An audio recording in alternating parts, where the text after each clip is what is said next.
hujan dari jam berapa tadi? Jam 3 ya? Jam 3. Ya, kita tahu sekolah kita kalau hujan kadang ada genangan di depan ya.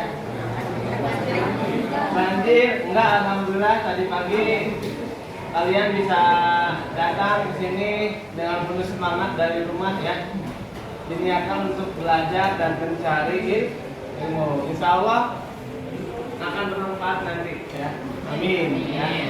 Jadi tetap semangat kalau cuaca hujan ya, walaupun ada beberapa yang memang tidak membawa sepatu dikarenakan perjalanan dan kondisi yang demikian ya Bapak maklumi, tetapi tetap semangat ya, karena kita hari ini akan menampilkan ya proyek infografis ya sudah dikerjakan oleh kalian ya di masing-masing kelompok ya. Sudah pada selesai belum? Sudah siap ya? Oke, sebelum itu Bapak akan absen terlebih dahulu ya untuk hari ini. Dewo tidak bersih ya Dewo. Baik Bapak. Tanggal 17 ya. Agus ini Rahayu ada? Nggak ada. Hasan Prawira hadir. Alfiansa, Almas ada. Naila, Angelina Diana, Aufa, Ayesa, Baby Cantu, Dewa Pamungkas hadir.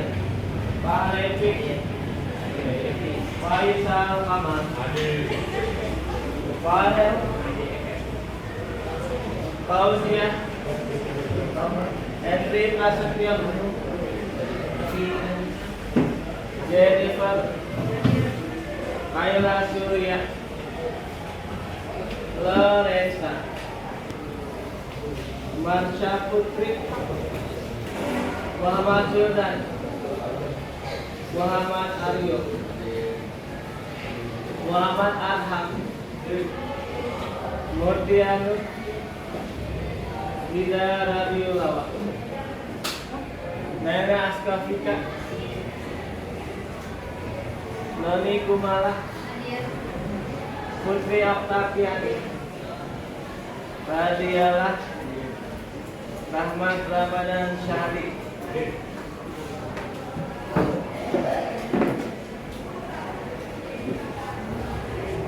Nezaria, Iva Dwi Anggara, Sari Angelina, Sabrina, Syahira, Siva Nur, ada Yosef, oke nggak ada ya, Gastia, hadir Pak. Yang memang sedang tidak sakit, silakan jaketnya dibuka ya. Ya, kita sakit beneran.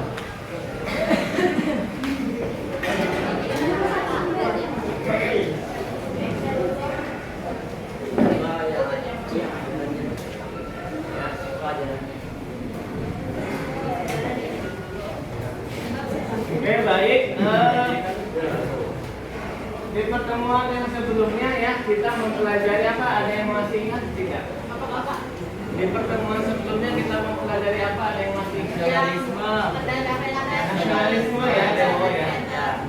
Apa itu nasionalisme? Ada yang masih ingat? Paham untuk mencintai tanah air. Paham untuk mencintai tanah air ya. Paham untuk mencintai tanah air. Kira-kira timbulnya nasionalisme itu biasanya kenapa sih? Politik etis. Politik etis. Nah dari politik etis itu kenapa?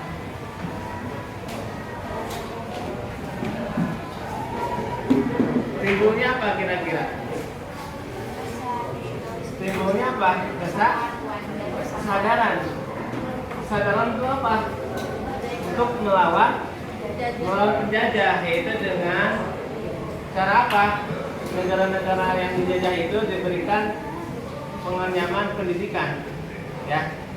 Mereka diberikan kesempatan untuk bersekolah sehingga mereka pikirannya terbuka untuk mencari cara berbagai cara untuk apa? Melawan atau mengusir penjajah. Jadi lebih kepada cara strategi menggunakan otak dengan cara berpolitik. Ya. Nah di minggu yang lalu juga kita mempelajari apa? Yaitu tentang munculnya nasionalisme di negara-negara Asia Afrika sehingga mereka bisa merdeka. Ternyata itu mereka apa? Melakukan perlawanan terhadap siapa? Yaitu dinasti atau kerajaan yang masih berdiri. Contohnya misalkan di Cina, mana kelompok Cina?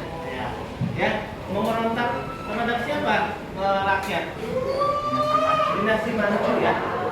Dinasti Manchu ya, dinasti Manchu. Artinya memberontak terhadap sistem monarki yang memang dianggap sudah tidak sesuai dan digantikan dengan negara yang sifatnya republik ya. Di Cina siapa tokoh-tokoh pergerakan nasionalnya? Sun Yat-sen ya. Kalau di India, kelompok India mana India? Di India siapa tokoh perlawanan yang terkenal? Mahatma Gandhi ya, Mahatma Gandhi.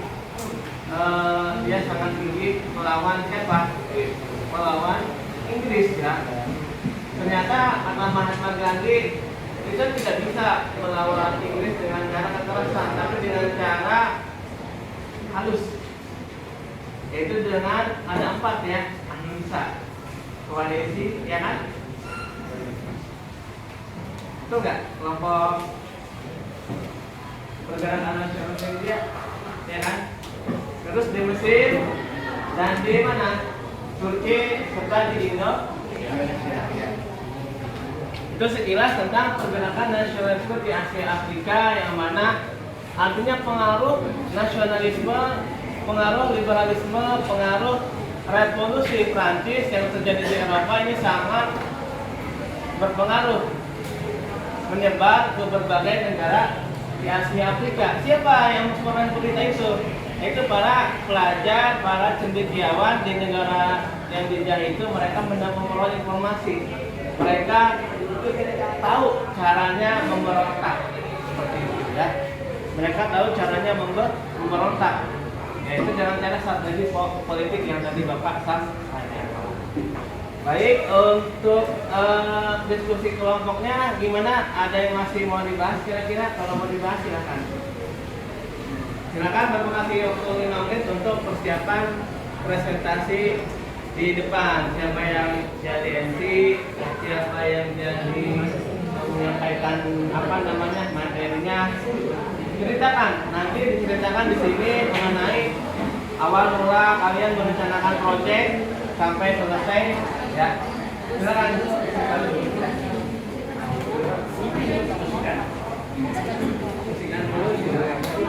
Pak, jadi ngomongnya Pak Robi.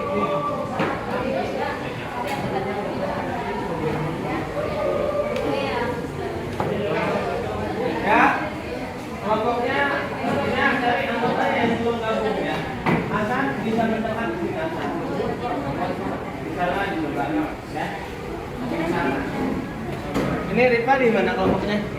Ada di sini atau di mana caranya biar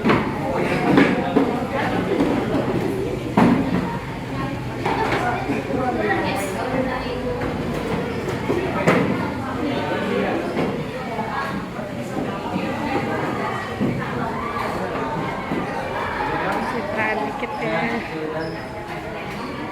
Ini bagus. Ya.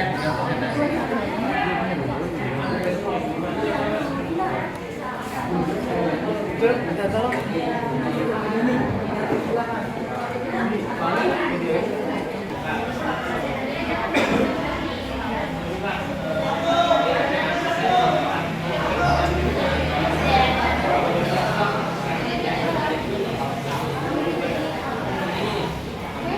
Tambahan sama itu 1 April nanti dibilang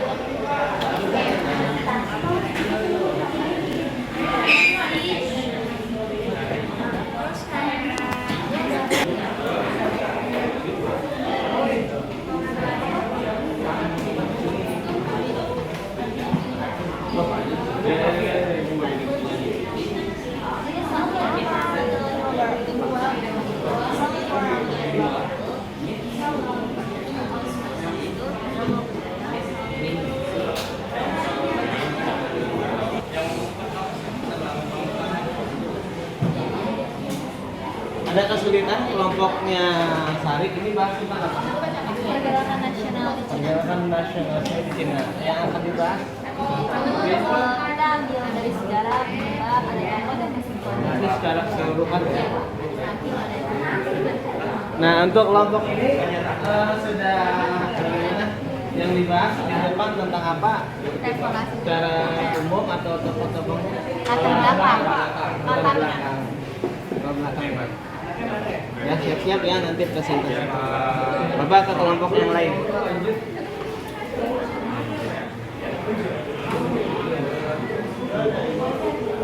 Ya.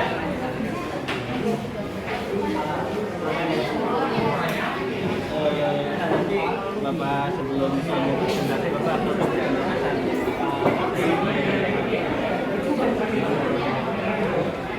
ya udah Indonesia ya ini ya pergerakan nasional. Ini ada kesulitan? Aman. Kelompok ini ada kesulitan nggak? Aman ya. Oke.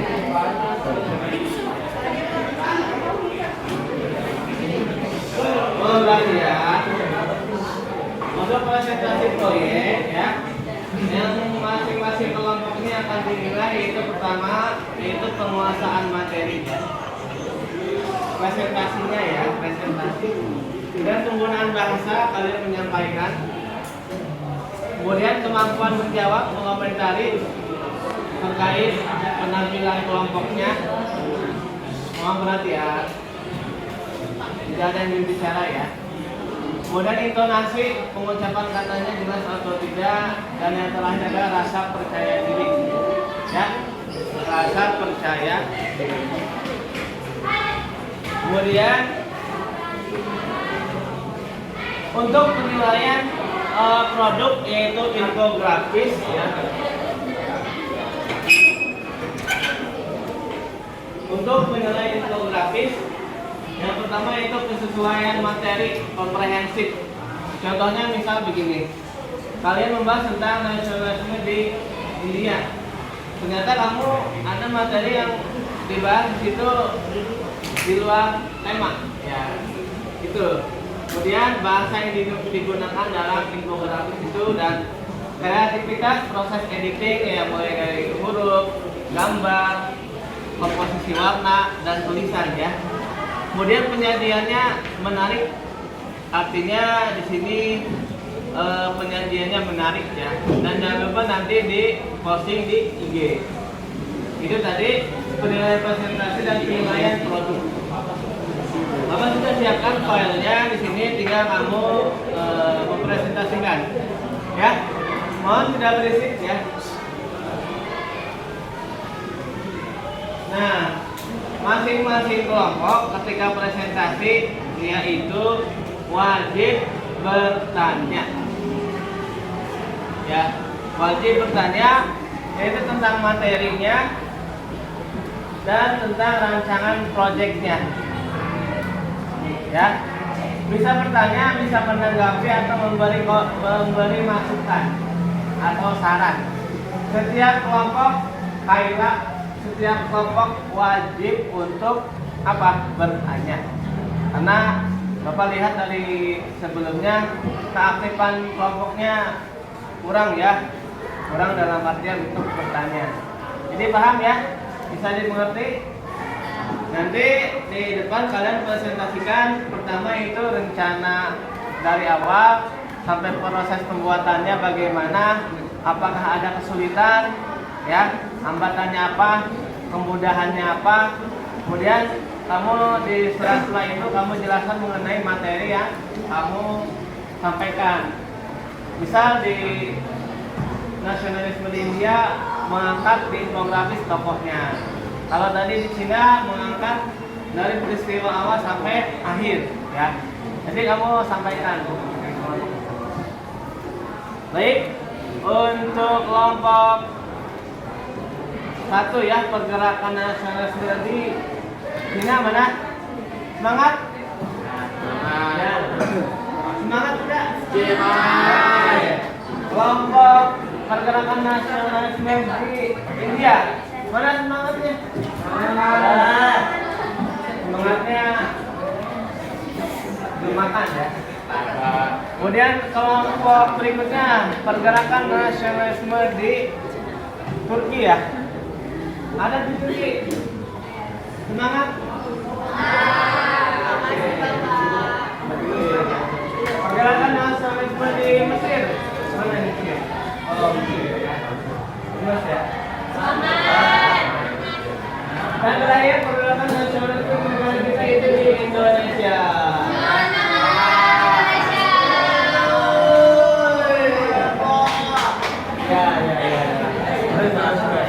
Apa biar ya baik, sudah siap ya untuk kelompok pertama pergerakan nasionalisme di Cina ya. Silakan maju ke depan.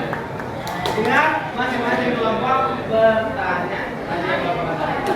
Wajib. Boleh tentang materi, boleh tentang rencana proyek yang mereka kerjakan. Prosesnya. Pokoknya materi dan proyeknya ditanyakan.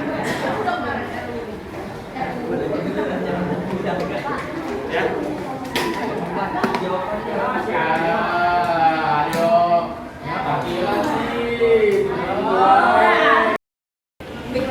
Baik, silakan kelompok 1 yaitu pergerakan nasionalisme di Cina.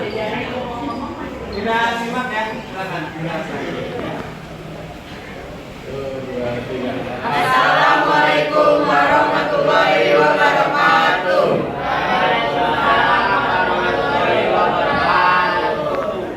Selamat pagi semua. Oke, sebelum kita masuk ke presentasi, kami akan memperkenalkan diri kami masing-masing. Saya sendiri Sari Angelina. Saya Putra Kapiani. Saya Dwi Prastio. Oke, sebelum kita masuk ke materi presentasi, kita akan lihat langkah-langkah dan proses kita sebelum kita menyelesaikan suatu infografis yang sudah kami buat. Poin-poin penting yang akan dituangkan dalam bentuk infografis. Infografis yang akan kami buat mengenai latar belakang dari pergerakan nasionalisme di Cina yang memuat sejarah, penyebab, peristiwa, tokoh, dan ajaran. Sehingga kelompok kami mampu memberikan kesimpulan tentang poin-poin yang telah kami analisis. Selain itu, kami juga membuat satu tokoh yang berperan penting dan memiliki banyak nilai-nilai moral sehingga sangat berguna untuk pengajaran dalam kehidupan sehari-hari.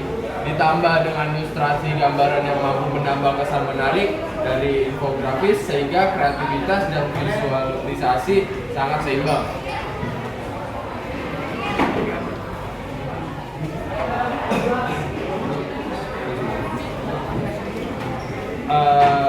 Ini aplikasi yang digunakan yang untuk membuat infografis. 1 Canva, 2 Pixlab aplikasi yang digunakan. Dan untuk orang-orangnya Dewa mengedit infografis, Sari mengetik teks dan cuplikan, Putri sejarah gerakan nasionalisme di Cina, Agustini mencari penyebab dan akibat, Dewi mencari pemicu timbulnya peristiwa, Zaskia mencari tokoh dan ajarannya, Ara membuat kesimpulan, dan Henry mencari ilustrasi gambar. Oke, sebelum kita masuk ke pergerakan nasionalisme di Cina, teman-teman sebelumnya itu udah tahu gak sih pengertian dari nasionalisme? Oke, nasionalisme itu dibagi dua, ada dari arti sempit dan arti luas. Nasionalisme dalam arti sempit artinya perasaan kebangsaan atau cinta terhadap bangsanya sangat tinggi dan berlebihan sehingga memandang rendah terhadap bangsa lain. Sedangkan dalam arti luas, nasionalisme adalah perasaan cinta yang tinggi atau bangga terhadap tanah air dan tidak memandang rendah pada bangsa lain. Oke, kita akan masuk ke infografis kita tentang pergerakan nasional di Cina. Di sini kita akan membahas sejarahnya dulu, sejarah gerakan nasionalisme di Cina. Teman-teman bisa disimak ya. Nasionalisme Cina adalah kepercayaan dan gerakan budaya, historis dan politik rakyat Cina untuk hidup merdeka dan berdaulat. Mulai pertengahan abad ke-17 pada tahun 964, Cina berada di bawah kekuasaan dinasti asing, yakni dinasti Manchu. Nasionalisme di Cina bermula dari kekecewaan rakyat terhadap kepemimpinan dinasti Manchu. Cina mengalami masa kejayaannya di bawah pemerintahan Kaisar Qiang His pada tahun 1962 sampai 1722 dan Chileng Nu pada tahun 1736 sampai 1796. Akan tetapi setelah meninggalnya kedua kaisar tersebut, dinasti Manchu berangsur-angsung mengalami kemunduran dan akhirnya runtuh. Penyebab gerakan nasionalisme di Cina. 1. Penyampai kepercayaan rakyat Cina terhadap dinasti Manchu. Dinasti Manchu yang pernah membawa kejayaan Cina kemudian menjadi mundur setelah kedua kaisar besar. Qi Ang dan Qi Wu meninggal, akibatnya lenyap pula kemakmuran Cina. 2. Pemerintah Manchu dianggap kolot dan telah bobrok. 3. Adanya korupsi dan pemborosan yang merajalela terutama di kalangan istana Manchu. 4. Kekalahan Cina dalam perang Cina-Jepang. 5. Munculnya kaum intelektual Cina. Mereka telah mengenal paham barat seperti liberalisme, nasionalisme, dan demokrasi. Dari kaum intelektual inilah kemudian muncul cita-cita untuk menggulingkan pemerintah Manchu. Adapun peristiwa pemicu timbulnya nasionalisme Cina. Yang pertama itu perang Candu dari tahun 1839 sampai 1842. Berawal dari aktivitas Inggris yang memasukkan candu secara besar-besaran ke Cina tanpa membayar biaya cukai. Pertama menyebabkan Cina membuang 20.000 peti candu seharga $9 juta ke laut. Yang kedua itu pemberontakan Taiping.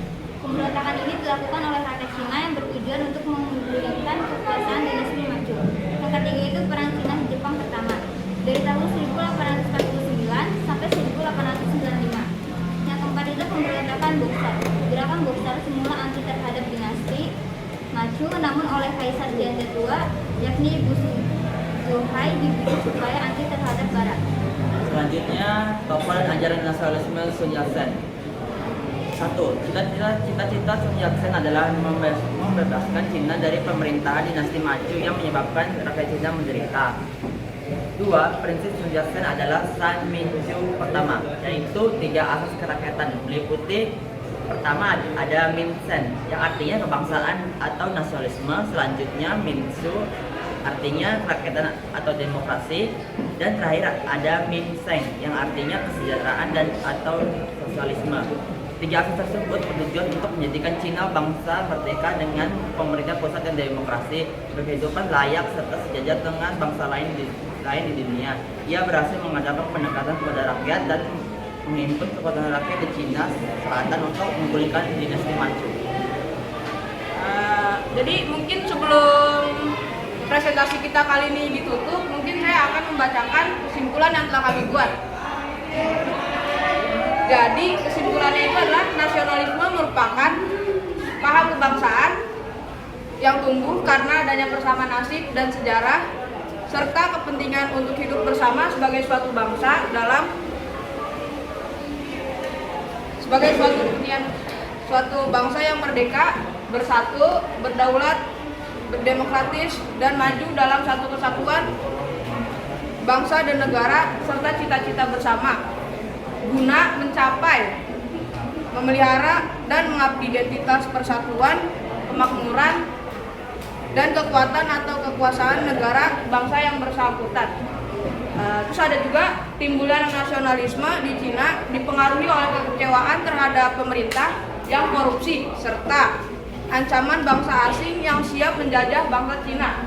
Oke, teman-teman, sebelum kita tutup, bisa dilihat di sini ada proses kita pembuatan. Dan di sini ada screenshot saat kita mengedit Canva untuk membuat infografisnya. Di sini kita mengerjakan pada hari Rabu pulang sekolah. Dan ini beberapa aktivitas kita, gambaran, di mana kita lagi cari poin-poin pentingnya. Ada sejarahnya, penyebabnya, tokoh, dan ajarannya. Sehingga menghasilkan infografis yang akan selesaikan. Untuk penutupnya bisa diserahkan oleh Kak Henry. Sekian dari kelompok kami, kesepian tambah kekasih, cukup sekian dan terima kasih. Ini tampilan infografisnya yang lebih baca lebih ini.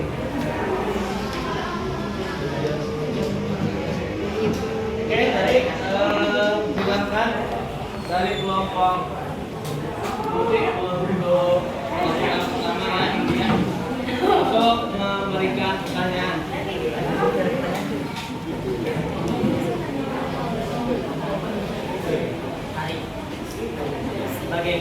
dampak revolusi Cina bagi dunia?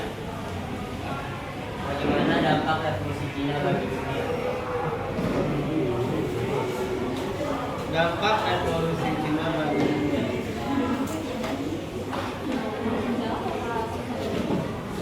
Langsung aja, nanti biar saya kelompok lain. Ada. Terima kasih kepada Pak Lepi untuk pertanyaannya. Adapun bagaimana dampak revolusi bagi Cina adalah memberikan inspirasi bagi bangsa-bangsa di Asia untuk merubah pemerintahnya serta untuk berkembangnya paham komunis dan nasionalis. Revolusi Cina atau biasa disebut revolusi Hai terjadi di tahun 1917. Bagaimana? Dampak revolusi Cina bagi dunia ya, Bapak tambahkan.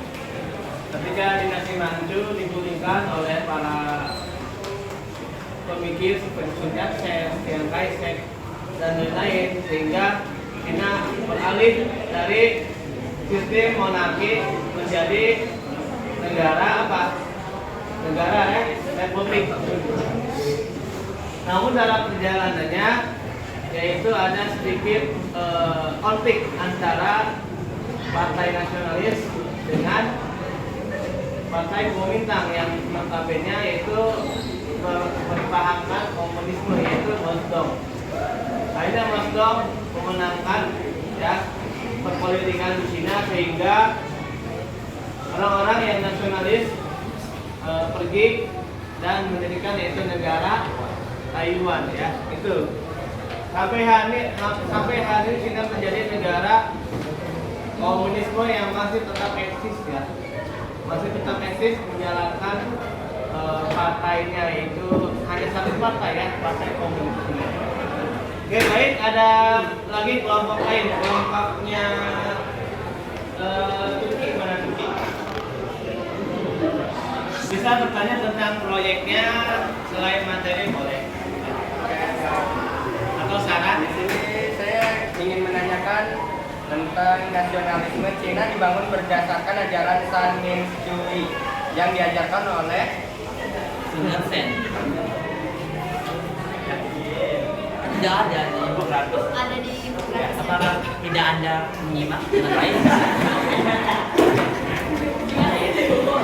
Tapi disimak ya, dia Pak. Lalu apa yang ditanyakan Alfi? Ya itu tokohnya jawab. Sun Yat-sen. Sun Yat-sen ya. Jelas Alfi? Oke. Kelompok berikutnya dari kelompoknya Mesir, mana Mesir? Ya, silakan bertanya tentang materi atau proyek. Mau nanya dong, menurut kelompok yang pertama, nasionalisme kelompok Cina itu tuh termasuk pengertian nasionalisme secara sempit atau besar. Tadi kan dijelaskan dari dua pengertian nasionalisme. Nah itu tuh kalau di Cina mereka mengambilnya tuh besar atau kecil.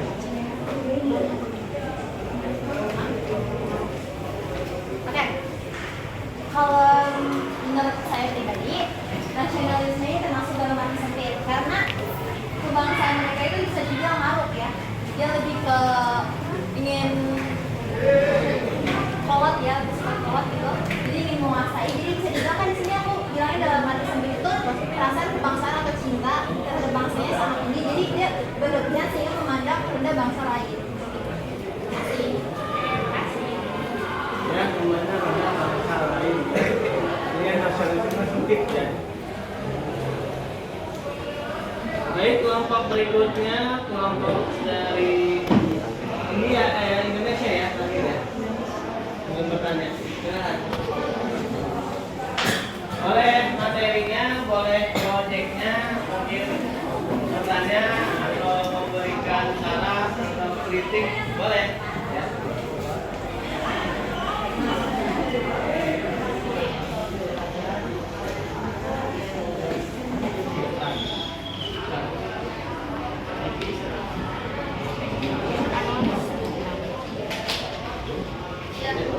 Silakan, Noni. Pertanyaan dari kelompok saya, kenapa Sun Yat-sen itu dia kan menjadi presiden sementara, kayak kenapa dia nggak jadi presiden seterusnya aja gitu? Silakan. Kenapa Sun Yat-sen jadi perhatian sementara.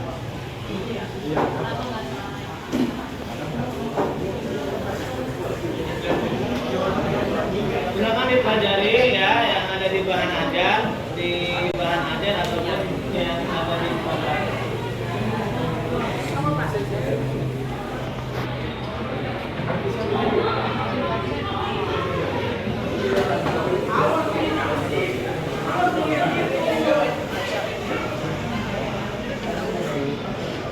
Silakan dipelajari.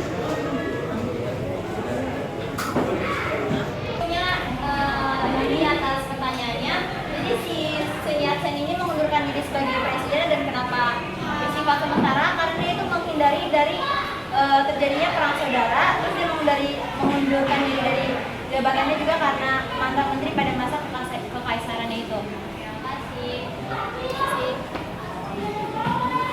Perang saudara ya, jadi yang Sun Yat-sen lebih baik mengalah. Gimana penjelasannya? Jelas ya? Oke ya. Ini untuk pertanyaan bisa materi atau bisa menanyakan tentang rancangan proyeknya ya untuk kelompok berikutnya. Oke baik, untuk komentari sudah di post di IG. Oke. Nanti di post di IG, terus Bapak bisa buktiin YouTube-nya. Baik, bagus ya untuk kelompok pergerakan nasionalisme Cina untuk infografisnya ya. Tadi sudah kita lihat prosesnya mereka membuat dari tanpa aplikasi yang digunakan. Oke, beri tepuk tangan untuk kelompok 1 ya. Silakan. Assalamualaikum warahmatullahi wabarakatuh.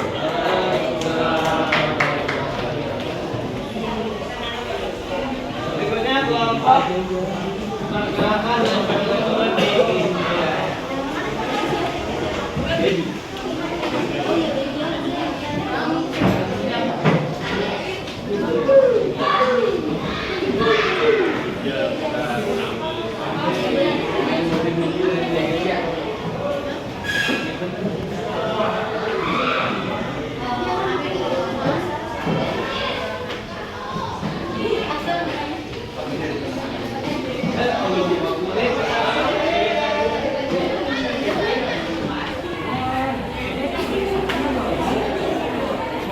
Sudah siap kelompok 2 tentang pergerakan nasionalisme di India.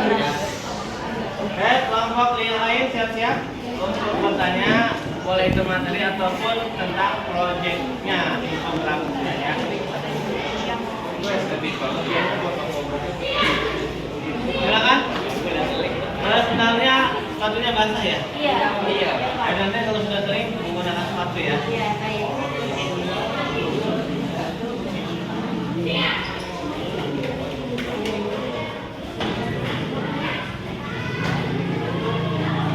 Assalamualaikum warahmatullahi wabarakatuh. Good morning everyone. Apa kabar semuanya? Baik. Bagus banget ya cuacanya kayak dia. Iya. Ini harus semangat ya. Sebelum itu ada pepatah mengatakan tak kenal maka tak sayang. Jadi Yeah. aku mau kenalin dulu nih teman-teman aku. Dulu kalau udah kenal dan sayang beneran ya. Halo, nama aku Sabrina. Halo. Halo Bina. Halo. Halo Redi. Saya Mutia. Ayo Pak Levi. Halo, Levi. Halo Redi. Halo Levi. Mana naksir apa gimana? Iya, Pak. Naksir Pak. Naksir Pak. Levi di pendaftaran di nomor ini ya. Silakan lanjut. Jadi di presentasi kelompok kita kali ini aku dan kelompok teman aku ini membahas tentang tokoh pergerakan nasional India, yaitu Mahatma Gandhi.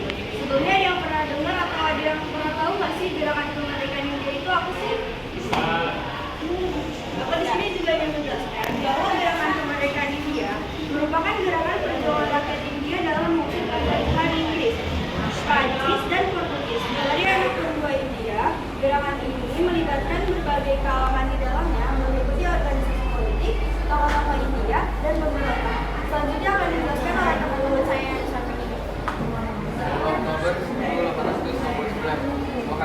Karamchand Gandhi lahir di Porbandar, Gujarat, sebelah barat India. 1889, beliau kuliah ilmu hukum di Universitas College London. 1891 menyelesaikan kuliahnya dengan sukses dan menjadi pengacara Gandhi kembali ke India. 1893 dia ke Afrika Selatan dan memulai kampanye melawan penindasan rasial terhadap imigran India. 1906 mendeklarasikan perjuangan tanpa kekerasan dan ingat perjuangan tanpa kekerasan adalah senjata yang benar-benar berani. Deklarasi ini adalah cikal bakal gerakan Satyagraha. 1915 kembali ke India dan memimpin gerakan nasionalis India. 1930 memimpin aksi protes melawan kebijakan tarif pajak pada garam. Ribuan orang ikut dalam aksinya yang dikenal dengan Sat Mat atau Danimas. 1931 satu-satunya wakil dari Kongres Nasional India yang menghadiri konferensi meja bundar dan mengenai reformasi konstitusional India. Pada tahun 1947, India merdeka dan Gandhi menentang India dibelah dua, Islam di Pakistan dan Hindu di India. 30 Januari 1948, beliau meninggal dunia pada usia 78 tahun di New Delhi. Dia adalah salah seorang yang paling penting yang terlibat dalam gerakan kemerdekaan India. Dia adalah aktivis yang menggunakan perlawanan tanpa kekerasan, mengusung gerakan kemerdekaan melalui aksi demonstrasi damai. Pada masa kehidupan Gandhi, banyak negara yang merupakan koloni Britania Raya. Oh ya, sebelum aku tutup presentasi kelompok kali ini, ada yang mau bertanya?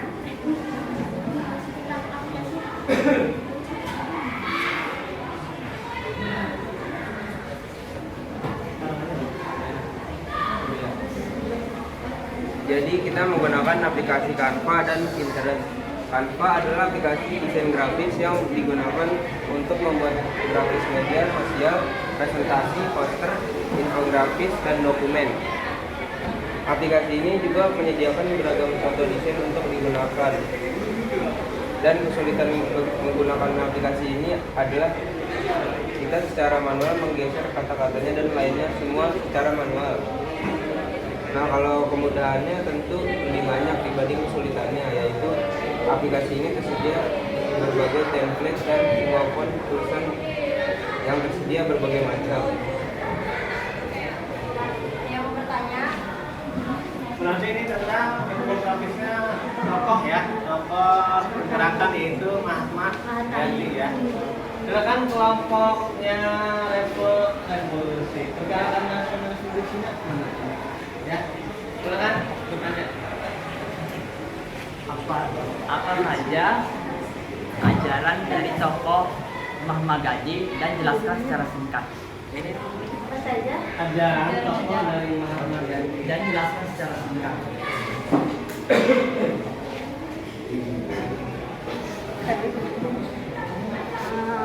Sebelumnya terima kasih buat Dewo sudah bertanya sama kami. Yaitu ahimsa, nirta kerasan, satyagraha, harta dan sewa desi merupakan ajaran Gandhi yang bersifat merdeka untuk membebaskan masyarakat India dari penjajah. Gimana? Cukup jelas apa perlu dijelaskan secara detail? Dijelaskan secara detail. Ya. Ahimsa, apa itu ahimsa?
dan tindakan akan melukai, membunuh atau membahayakan seluruh makhluk hidup. Selain itu, menjelaskan bahwa ahimsa sebagai prinsip kekerasan yang ditingkatkan awal berarti tidak menyakiti sama sekali. Kemudian di tingkatan lanjut, ahimsa adalah tindakan atau perilaku tersenyum penuh pengertian pada setiap perkara masa kini. Sedangkan harta itu adalah dengan cara menghentikan seluruh urusan dagang atau kegiatan ekonomi. Maka dari itu, para pekerja menutup dan menghentikan operasional toko-toko untuk membawa ikut kewenangan kolonial Inggris. Sedangkan Swedesi merupakan prinsip kita terhadap tanah air, ditunjukkan dengan suatu pengabdian terhadap negara berdasarkan rasa kemanusiaan. Dan sekian. Kita ketahui bahwa Inggris ini memiliki Indian Company ya, seperti VOC. Bedanya kalau Inggris ini di India, kalau Belanda di Indonesia dengan VOC-nya. Nah, tadi salah satunya adalah terkait yaitu pemboikotan ya. Pemboikotan, blokade ekonomi oleh masyarakat. Sehingga apa? Sehingga perkembangan ekonomi ya East India Company berjalan mandek dan mengalami penuh benar-benar, sehingga Inggris mengalami kerugian. Itu salah satu cara strategi Mahatma Gandhi untuk melawan Inggris. Karena dengan kekerasan tidak mungkin, mereka pasti kalah ya rakyat India. Itu tadi dengan cara yang kelompok tadi disebutkan ya, ahimsa, Swedesi ya. Itu cara-cara melawan dengan otak ya. Oke, berikutnya kelompoknya itu ya, Turki ya. Ya, silakan. Boleh bertanya tentang infografisnya ya, tidak hanya materi ya. Nama saya Ramet dari kelompok 3. Saya ingin bertanya, bagaimana menurut kalian tentang ajaran Mahatma Gandhi mengenai perjuangan tanpa kekerasan? Bagaimana menurut kalian tentang ajaran Mahatma Gandhi mengenai perjuangan tanpa kekerasan?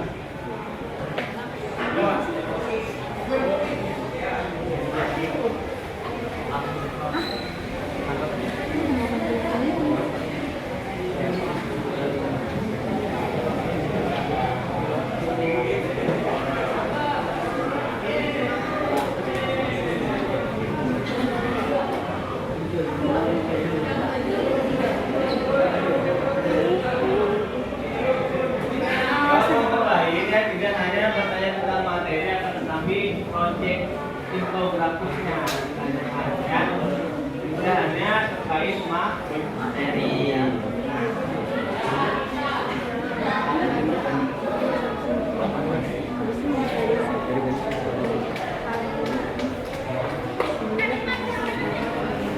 Sebelumnya terima kasih untuk Rahmat.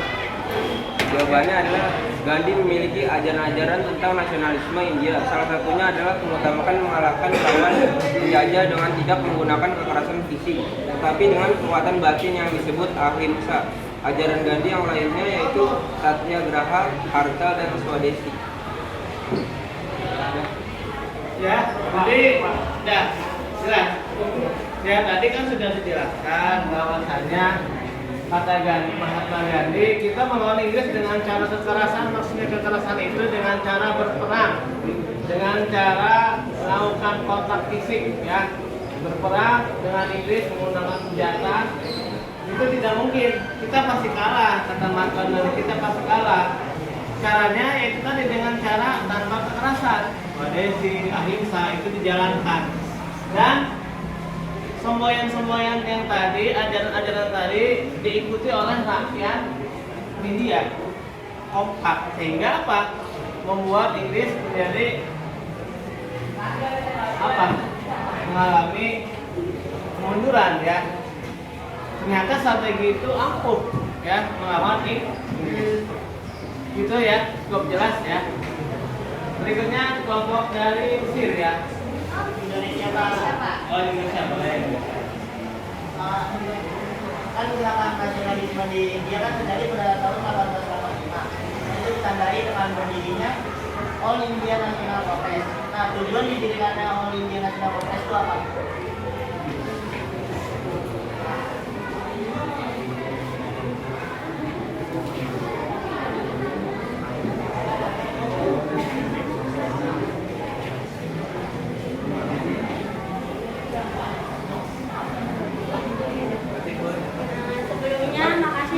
Wildan sudah menanya ke kelompok kami.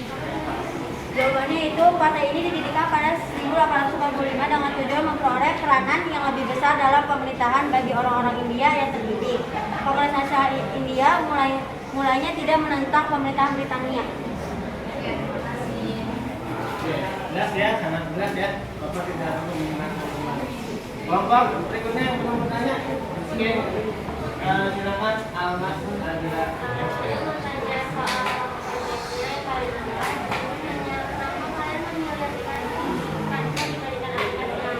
Kenapa kalian memilih aplikasi Canva dibanding aplikasi yang lain? Terima kasih buat Almas. Kenapa kita memilih aplikasi Canva? Itu karena aplikasinya itu praktis, simple, dan semua fiturnya tersedia. Jadi mudah. Udah ada gimana? Masih. Ini bisa dijelaskan prosesnya ini tadi bagaimana?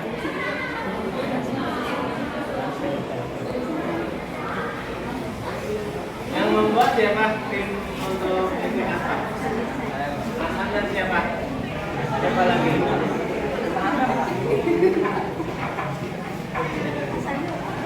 Saya desain, yang lainnya bantu ya. Oke, tadi sudah ditanyakan tentang kenapa memilih Canva dibanding aplikasi lain seperti Corel Draw, ya kan? Atau aplikasi-aplikasi yang lain. Satu kelompok lagi yang belum bertanya, kelompoknya siapa? Sudah semua? Semua ya? Semua, oke. Ini presentasi dari kelompoknya, yaitu tentang Mahatma Gandhi ya. Kita lihat.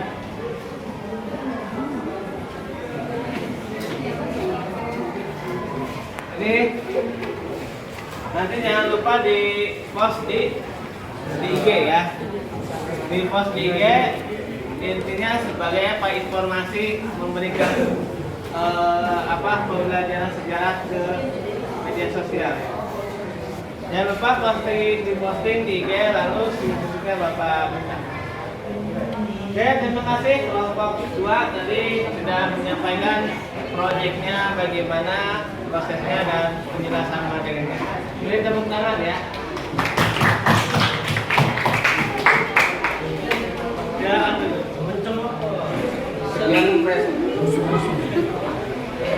Jalan-jalan ke Amerika, pulangnya begitu time. Terima kasih atas perhatian Anda, and see you next time. Wassalamualaikum warahmatullahi wabarakatuh. Ada bantunya, kelompok lain ada bantunya enggak? Ada tadi kita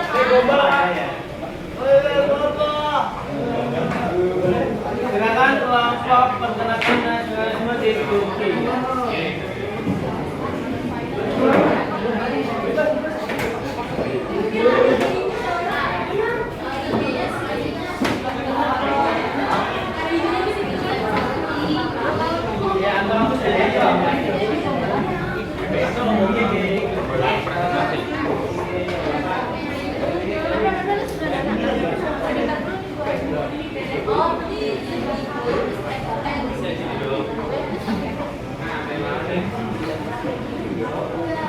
Mohon perhatian, yang ditanyakan boleh tidak hanya materi akan tetapi proyeknya ya.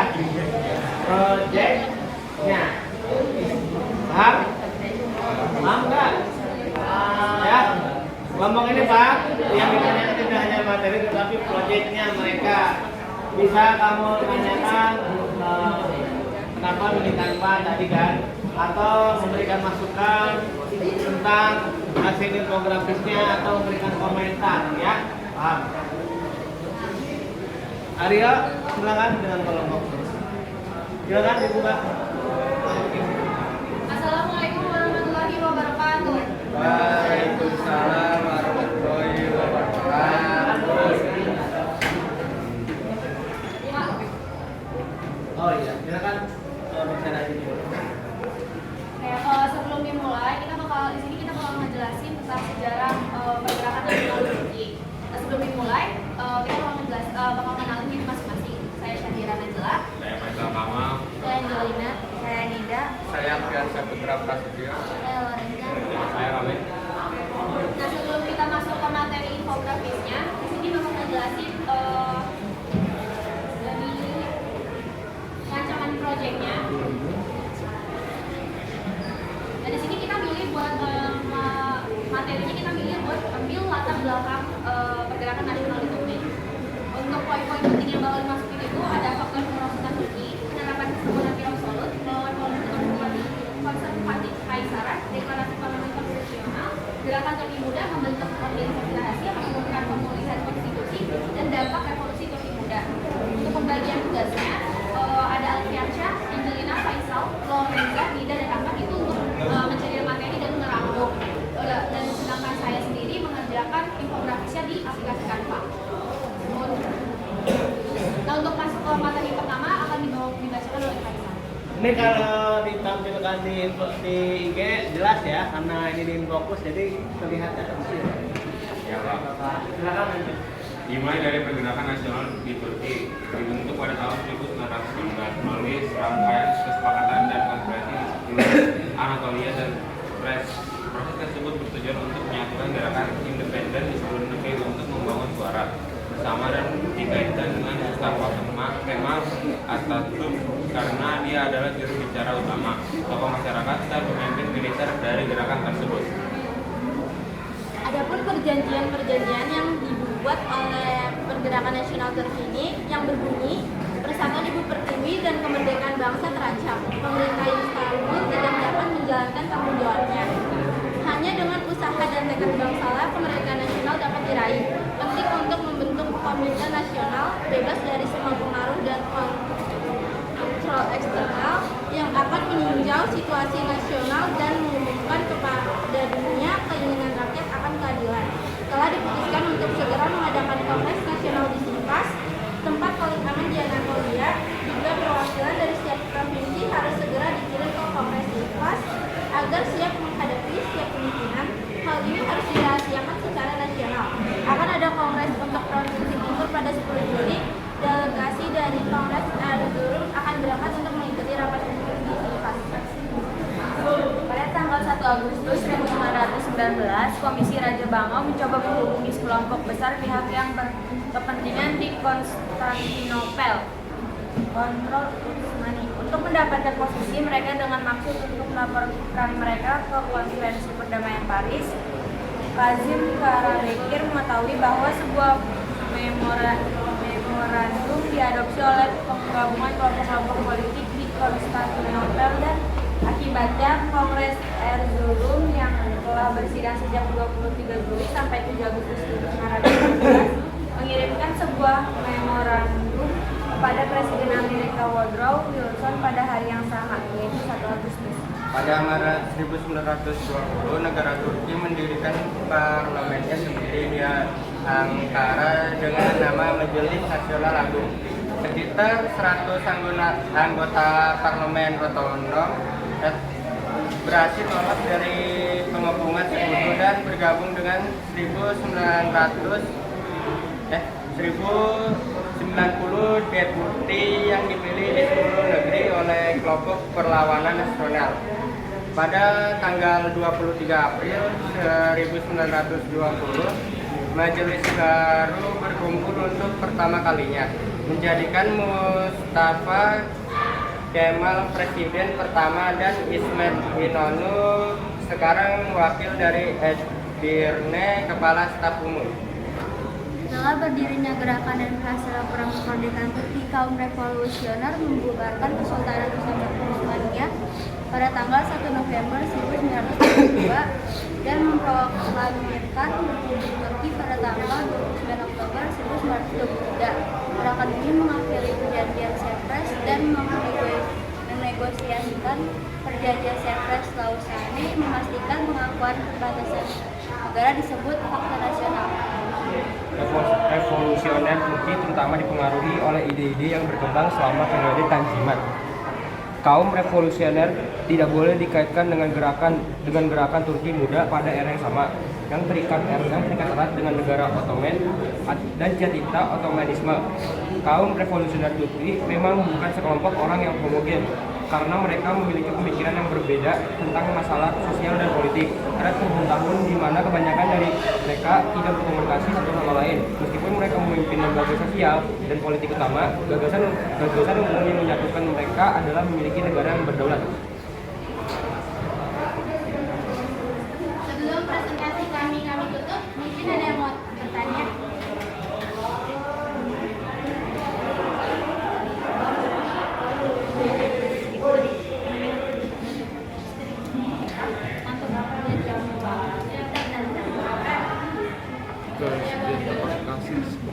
Sebelumnya saya Zaskia dari kelompok 1. Saya ingin menanyakan bagaimana komentar kalian tentang Turki pada saat sekarang sama sekarang sebelum adanya pergerakan nasionalisme di Turki, sama apakah kalian puas terhadap hasil proyek kalian? Hasil proyeknya puas apa enggak? Silakan. Saya tanya juga bagaimana komentar kalian tentang Turki sekarang sebelum adanya pergerakan nasionalisme di Turki. Jawab aja. Jawab. Yang mudah saja dulu dijawab. Untuk pertanyaan dari Zaski kita simpan dulu, untuk dia boleh. Mengapa peradaban Turki sangat kental dengan kemiliteran? Mengapa peradaban Turki sangat kental dengan kemiliteran?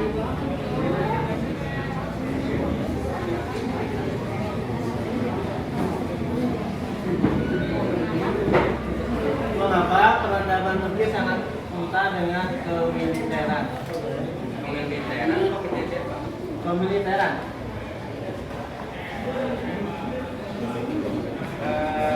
Untuk jawabannya Mutia, faktor utama yang mendorong kemajuan di lapangan kemiliteran ini adalah terbiat bangsa Turki itu sendiri yang bersifat militer, berdisiplin dan patuh terhadap peraturan, yang mana tabiat ini merupakan tabiat yang mereka warisi dari nenek moyangnya di Asia Tengah. Gimana? Ya. Kalau kita lihat dalam sejarah bahwasanya Turki Utsmani ini kan sebelumnya kita lihat di Istanbul, yaitu kota Konstantinopel sebagai ibu kota Romawi Timur ya. Ada Romawi Timur, ada Romawi Barat. Romawi Timur itu tadi Konstantinopel, Romawi Barat itu di Roma. Nah kita lihat ketika Turki Utsmani ya menaklukkan mana? Istanbul ya, oleh siapa? Ya Ahmad Fatih ya, 1453. Jadi kalau kita lihat dari sejarah historisnya, Turki ini memang sudah sebagai wilayah yang punya kemiliteran yang kuat, karena posisinya sangat strategis di antara benua Asia dan benua Eropa. Punya peranan penting strategis dalam hal tadi kemiliterannya harus kuat ya, karena kalau tidak kuat ya akan menjadi menjadi mudah dikalahkan oleh musuh-musuhnya ya. Kita lihat Turki Utsmani kemudian akhirnya digulingkan ya oleh dengan pergerakan nasionalisme yang ada di Turki. Oke, cukup jelas. Ada lagi kelompok lain yang belum bertanya? Silakan.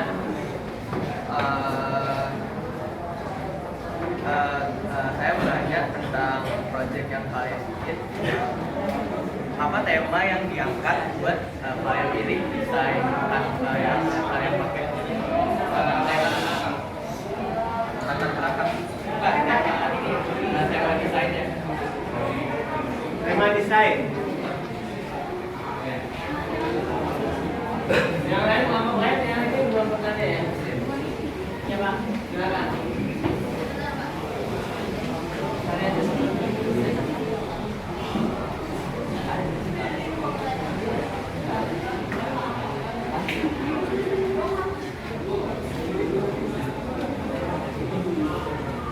temanya apa? Nah, ya.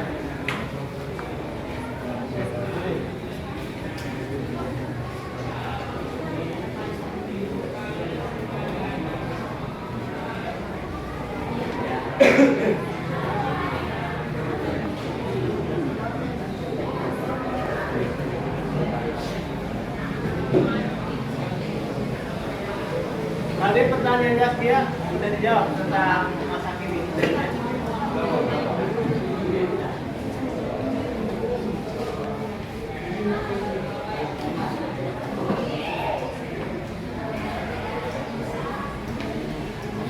Nah, pertanyaan tentang apa? Menurut kalian faktor yang paling melatar belakangi dari peristiwa nasionalisme ini apa ya? Yang paling melatar belakangi kira-kira. Ya silakan didiskusikan. Faktor apa yang melatar belakangi peristiwa nasionalisme itu kita yang paling berpengaruh itu apa? Faktor apa?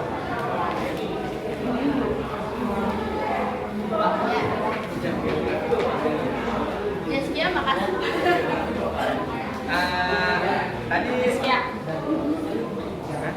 Untuk Jaskia bakal saya jawab. Makasih untuk pertanyaannya. Jadi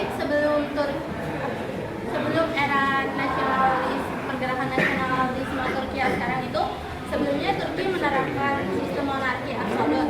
Sedangkan yang perubahan untuk yang gerakan yang baru ini, mereka udah nggak menerapkan sistem monarki absolut lagi, melainkan menggunakan sistem konstitusional dalam bentuk negara Republik Turki. Terima kasih jawabannya. Makasih jawabannya. Untuk ini berapa jawab? Ya, itu jawab ya.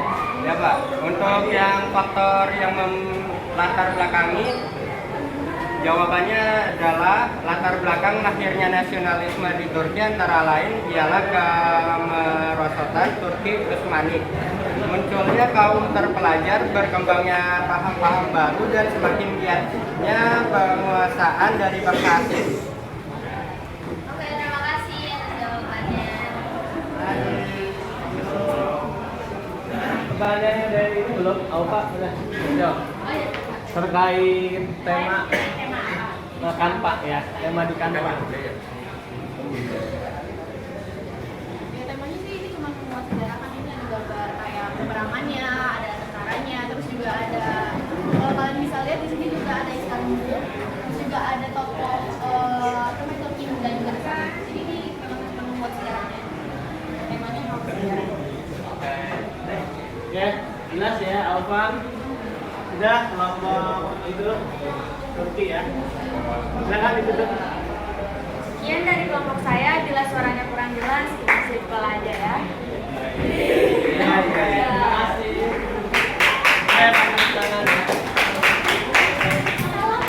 Jangan lupa di posting Assalamualaikum warahmatullahi wabarakatuh.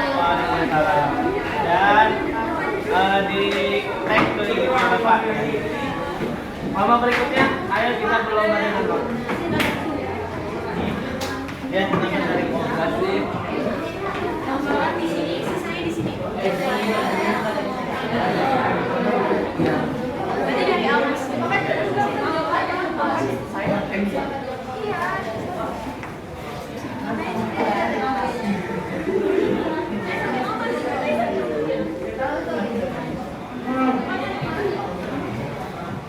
Ya, silakan bertanya tentang proyeknya ya. Proyeknya. Silakan bertanya.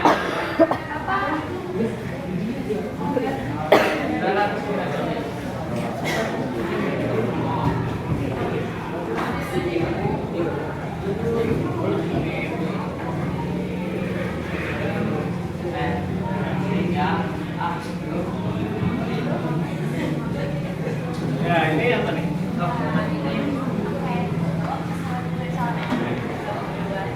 Assalamualaikum warahmatullahi wabarakatuh. Waalaikumsalam warahmatullahi wabarakatuh. selamat pagi semuanya. Ya, selamat siang semuanya. Oke. Sebelum dimulai, izinkan kami untuk memperkenalkan diri kami masing-masing. Saya sendiri Alfa Ramadan. Saya Mas Nurel Sabila. Saya Almas Azrana Ilat. Saya Naila Sofika. Saya Faradia Sulaiman. Nah, kita kan akan bahas tentang nasionalisme di Mesir. Sebelumnya, kenapa sih nasionalisme di Mesir itu terjadi? Karena akibat datangnya bangsa Inggris dan Prancis yang ingin memperebutkan dan menguasai wilayah Mesir. Akhirnya, pada abad ke-19, muncullah rasa kesadaran dan kebangsaan dari masyarakat Mesir yang ingin memperebutkan Mesir kembali tanpa adanya campur tangan bangsa asing. Perlawanan Mesir terhadap bangsa asing disebut gerakan nasionalisme Mesir. Ada banyak sekali tokoh yang terlibat dalam gerakan nasionalisme Mesir ini. Salah satunya adalah tokoh yang akan kita bahas, yaitu Arabi Pasha. Maka kali ini kami akan membahas tentang siapa itu Arabi Pasha dan apa dampaknya terhadap gerakan nasionalisme Mesir ini. Oke, sebelum presentasi dimulai, di sini kalau misalnya kalian lihat, ini ada PPT juga yang menjelaskan tentang dari kita kerja kelompok. Jadi di kerja kelompok ini ada beberapa pembagian. Yang pertama untuk pembagian dari opening presentasi dan juga opening ini ada dari Elva. Untuk dari pembuatan dari Canva itu sendiri, yaitu poster dan infografisnya itu ada dari aku sama Almas. Terus abis itu buat dari presentasi materi dan juga materi yang diberikan ada dari Rezo, ada dari Tommy dan juga ada dari Naila. Jadi di sini kita buat itu ada 2 hari, yaitu ada pertama dari hari Selasa dan juga dari hari Rabu. Ini adalah untuk finalisasi dari pembuatan infografisnya.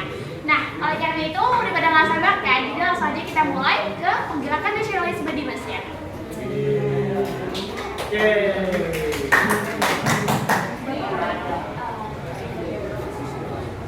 Sebelumnya aku mau nunjukin dulu tentang infografisnya dulu ya teman-teman.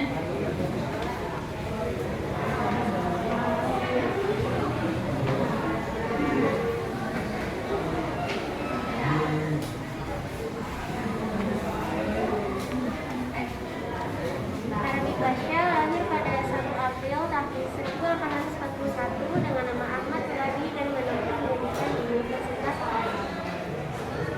Di tahun 1882, Arabi Pasha melaksanakan pemberontakan militer melawan Khalid Taufik yang pada 1882. Gerakan ini timbul karena pengaruh Jamal bin Al-Afghani yang saat itu sedang mengajar di Mesir.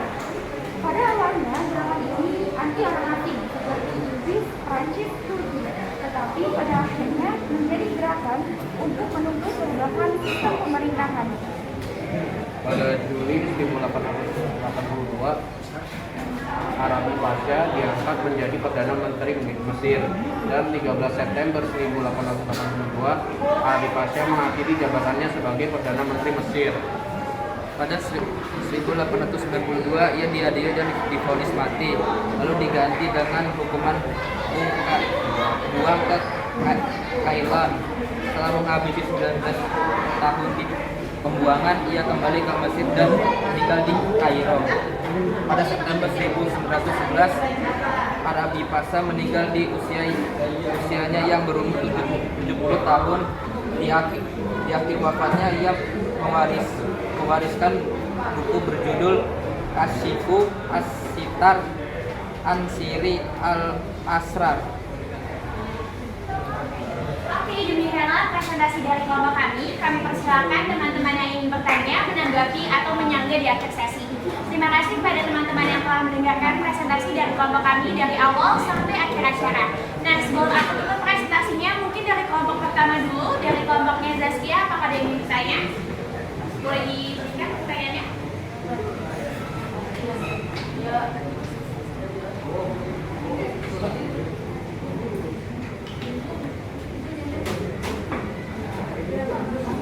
Oke, saya mau bertanya. Boleh, silakan. Bagaimana pengaruh Arabi Pasha dalam gerakan nasionalisme di Mesir dan jelaskan secara detail. Terima kasih.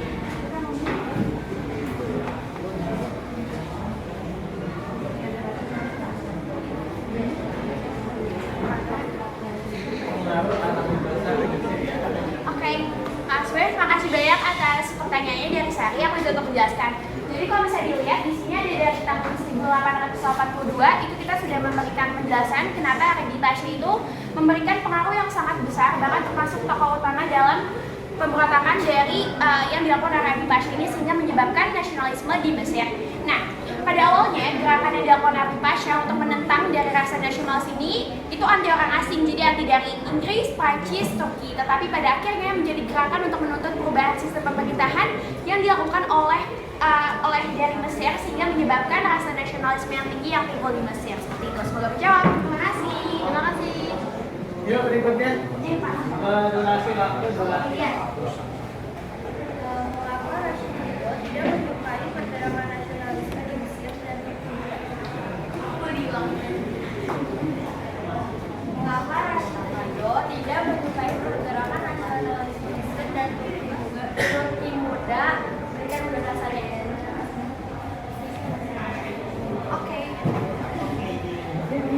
Oke, mungkin dikit dulu ya pertanyaan untuk kelompok Angel. Ada pertanyaan? Bisa bertanya tentang proyeknya ya. Kenapa alasan Arabia Plaza memberontak terhadap Inggris? Oke, mungkin kita jawab dulu. Yang terakhir, mungkin dari kelompoknya ini pertanyaan. Ada pertanyaan? Ada kata? Ya Kak, sebentar. Apa sih alasannya Arabia Plaza ini memberontak? Kenapa Arabia Plaza memberontak? Ya nggak apa-apa, nanti kita gabungin aja ya. Apa-apa. Oke, bentar ya. Ada sesi. Ya.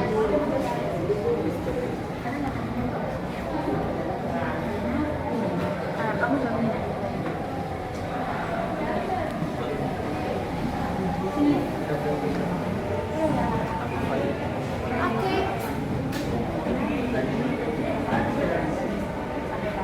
Oke, untuk pertanyaan dari kelompoknya Angel sama kelompoknya Jennifer bakal dijawab sama Naila ya. Oke, izin menjawab dari kelompok Angel dan kelompoknya Nomi.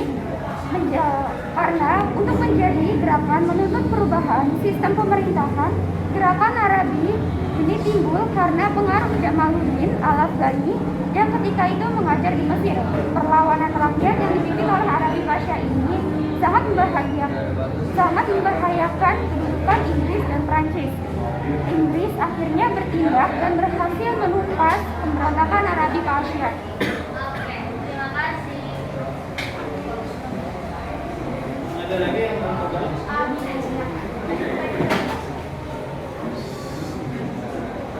Bisa boleh kirim nggak pertanyaannya? Laisa.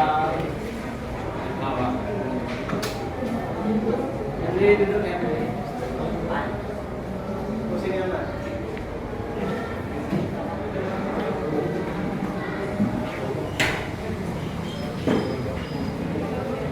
Durasi kelompok. Oke, terima kasih banyak. Sebelumnya pertanyaan dari Gina dan untuk pertanyaan ini bakal dijawab sama ini ya, Alfa. Oke.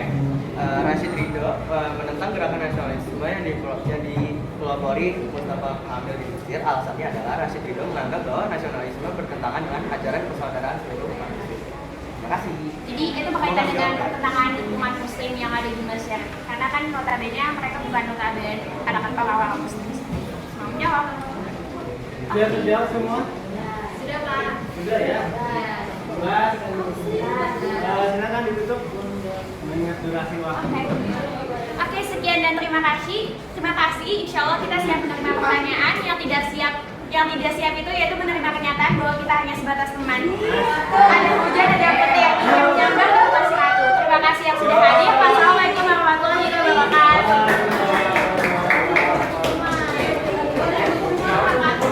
Ini hanya teman ya.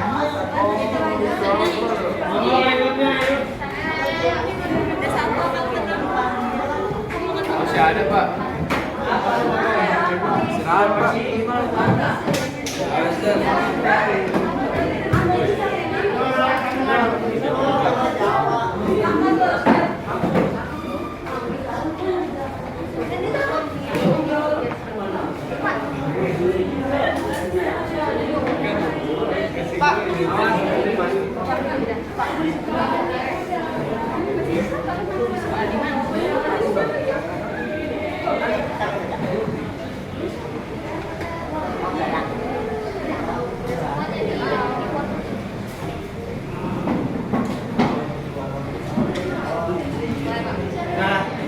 Assalamualaikum warahmatullahi wabarakatuh.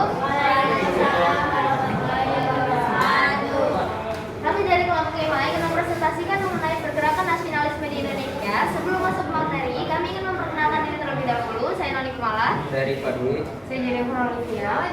Saya Wildan. Saya Ayesa. Saya Fauzia. Oke, setelah perkenalan kita masuk ke dalam materi. Tapi sebelum kami menjelaskan lebih detail mengenai infografis ini, kami akan menyampaikan rancangan infografis yang telah kelompok kami buat. Dalam rancangan infografis ini, kelompok kami akan menuangkan awal mula dari alasan ditangkapnya Soekarno oleh pemerintah Belanda, kemudian menyerahnya Belanda terhadap Jepang, penyebab diangkatnya 4 serangkai, kemudian penyebab Soekarno memutuskan untuk bekerja sama dengan Jepang, dan proses pembentukan BPU PKI dan PPKI. Dalam infografis ini kami juga akan membahas perjuangan golongan muda mendesak Soekarno untuk memproklamasikan kemerdekaan Indonesia. Bahkan mereka sampai menculik ke Soekarno-Hatta ke Rengas Dengklok. Dan pada akhirnya Soekarno membacakan teks proklamasi dalam keadaan sakit dan Indonesia resmi merdeka dan Soekarno menjadi presiden pertama NKRI. Dan dalam pembagian tugas di kelompok kami ada yang pertama mencari materi saya sendiri, Jenny, Riva, dan Yosef. Kemudian ada yang merangkum materi yang sudah dicari, itu ada dari Yesa. Dan membuat infografis itu ada dari Fauzia dan Wildan. Dan dalam membuat infografis kita menggunakan aplikasi Canva. Setelah ini mari kita masuk ke dalam pembahasan intinya, mulai dari pada 1 Agustus 1933 Soekarno ditangkap oleh pemerintah kolonial Belanda dan dipenjarakan di penjara Sukamiskin, Bandung. Hal ini karena organisasi PNI yang radikal dan non-kooperatif dengan pemerintah kolonial. Saat ditangkap di depan pengadilan, Soekarno melakukan pidato pembelaan dirinya yang berjudul Indonesia Menggugat. Lanjutkan dengan Rifat. Oke, menyerahnya Belanda ke tangan Jepang. Sejatinya kemerdekaan Indonesia dipicu oleh peristiwa menyerahnya Belanda terhadap Jepang pada 1942. Saat itu Jepang membebaskan Soekarno-Hatta untuk meraih simpati Indonesia. Selanjutnya itu ada kerjasama dengan Jepang. Saat berdiskusi, Soekarno menyarankan agar Indonesia mengikuti keinginan Jepang untuk sementara supaya Indonesia bisa merdeka tanpa pertumpahan darah. Namun Syatri menolak usulan tersebut. Sayangnya langkah kerja sama dengan Jepang kerap menimbulkan banyak korban jiwa. Korban jiwa semakin bertambah sejak adanya longsoran. Dalam perjalanan bentuk kerjasama Jepang dengan Indonesia dibentuklah BPU PKI. BPU PKI dibentuk pada tanggal 29 April 1945 menjelang kemerdekaan. BPU PKI dibubarkan dan diganti dengan PPKI yang dibentuk pada 7 April 1945. PPKI sendiri dibentuk guna menuliskan tugas BPU PKI.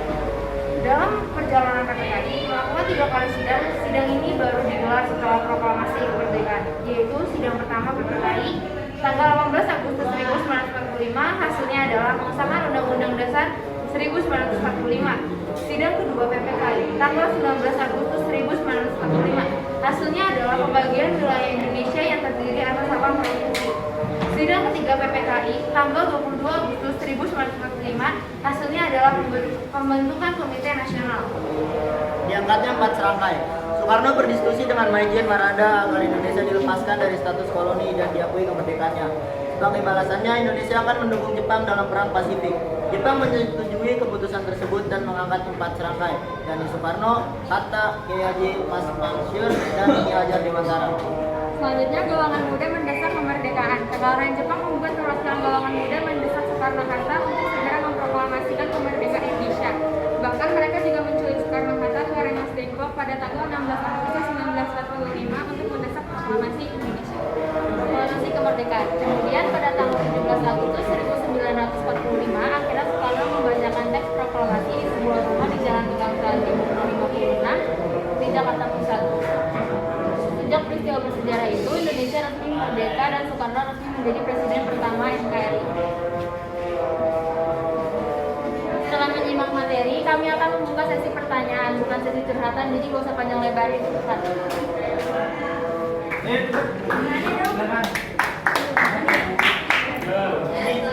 Apa saja faktor internal dan eksternal munculnya pergerakan nasional Indonesia? Faktor internal dan eksternal munculnya pergerakan nasional Indonesia.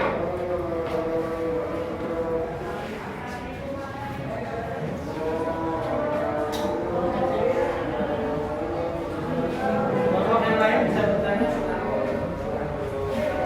Iya. Kira. Gabung kelompoknya Alpi. Alpi Pak. Alpi kamu mau pada kelompoknya? Ini kelompoknya. Ini gabung. Kamu Apa alasan pemuda itu mendesak Soekarno buat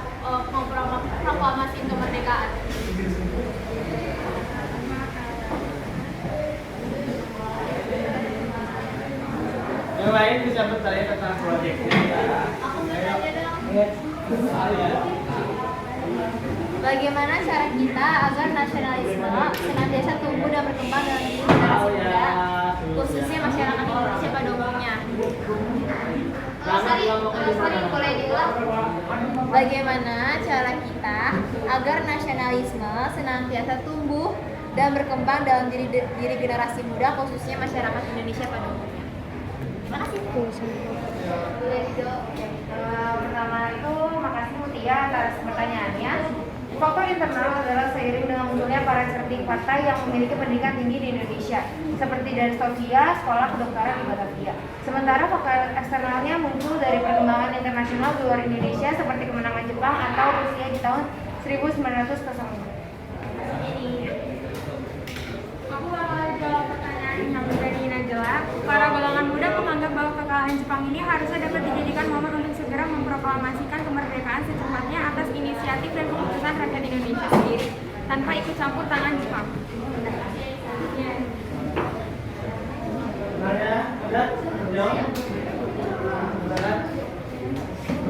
Faktor utama yang melatar belakangi pergerakan nasional di Indonesia sehingga akhirnya dapat merdeka pada di tahun 1945. Jadi faktor utama ini.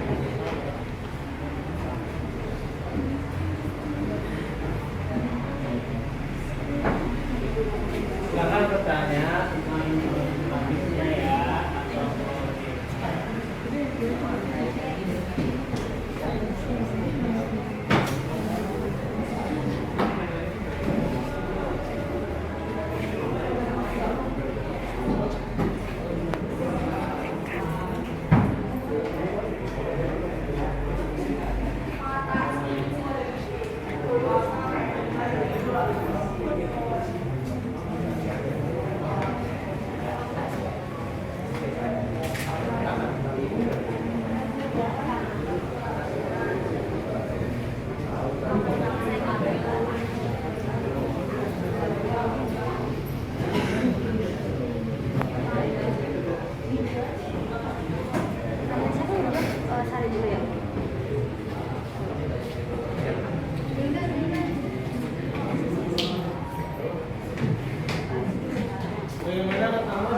Saya mau jawab pertanyaan dari Sari. Tadi pertanyaan tentang bagaimana cara menemukan rasa nasionalisme pada diri sendiri kan?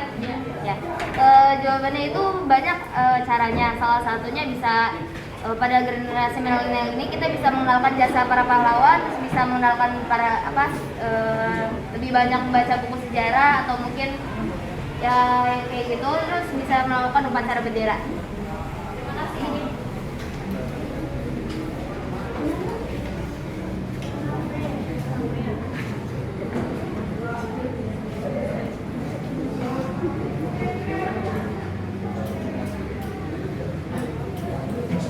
Nah, untuk pertanyaan dari Naila, faktor utama yang mendorong kemerdekaan Indonesia adalah penculikan yang dilakukan oleh anggota muda kepada Insinyur Soekarno dan Hatta yang mendesak untuk segera memproklamasikan kemerdekaan, ditambah lagi dengan kekalahan Jepang pada Sekutu. Bapak teruskan, bukan diculik ya, akan tetapi saat itu kondisi Jakarta setelah Jepang kalah itu tidak kondusif, masih banyak para tentara Jepang berkeliaran, sehingga golongan pemuda berinisiatif mengamankan Soekarno dan Hatta ke wilayah yang lebih aman, yaitu dibawa Soekarno dan Hatta dari Jakarta ke Karawang di Rengas Dengklok ya. Tujuannya adalah menghindari ancaman dari para tentara Jepang dan mendesak kepada Soekarno dan Hatta untuk segera memproklamasikan kemerdekaan negara kita. Jadi perlu digarisbawahi bukan diculik tetapi diamankan, karena situasi Jakarta saat itu sedang tidak kondusif. Bahkan ketika kita saat itu memproklamasikan kemerdekaan oleh para pendahulu kita, para tentara Jepang ini melihat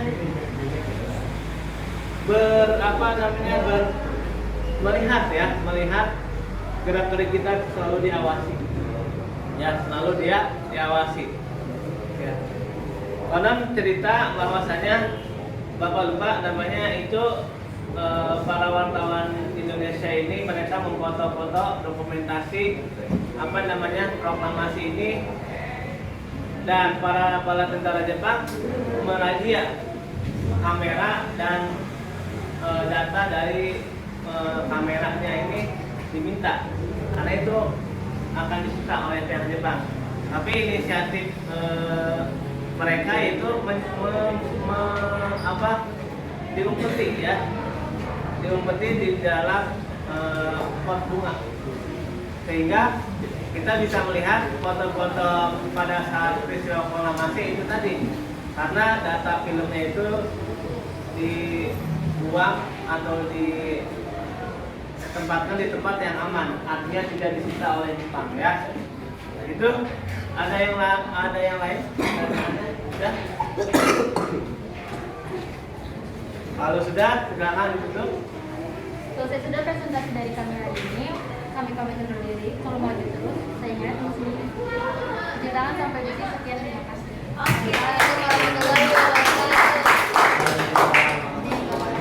Silakan kembali ke tempat duduknya. Jadi sudah kita simak ya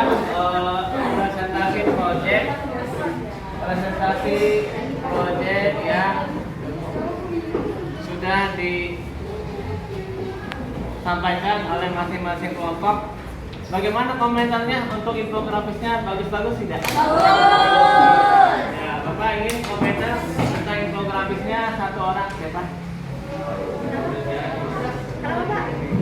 Tentang infografis yang tadi ditampilkan secara keseluruhan. Komentarnya apa?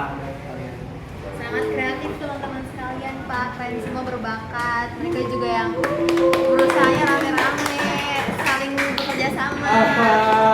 Bekerja sama sekali. Pasti.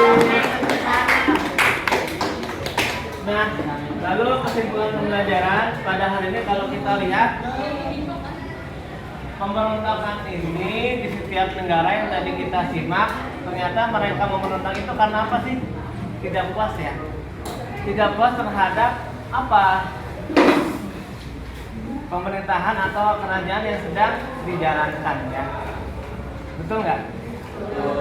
Silakan ada satu orang yang memberikan kesimpulan pembelajaran.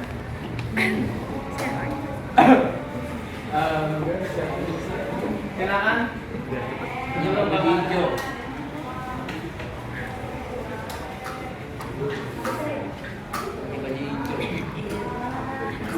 Ya, biasanya langsung kita.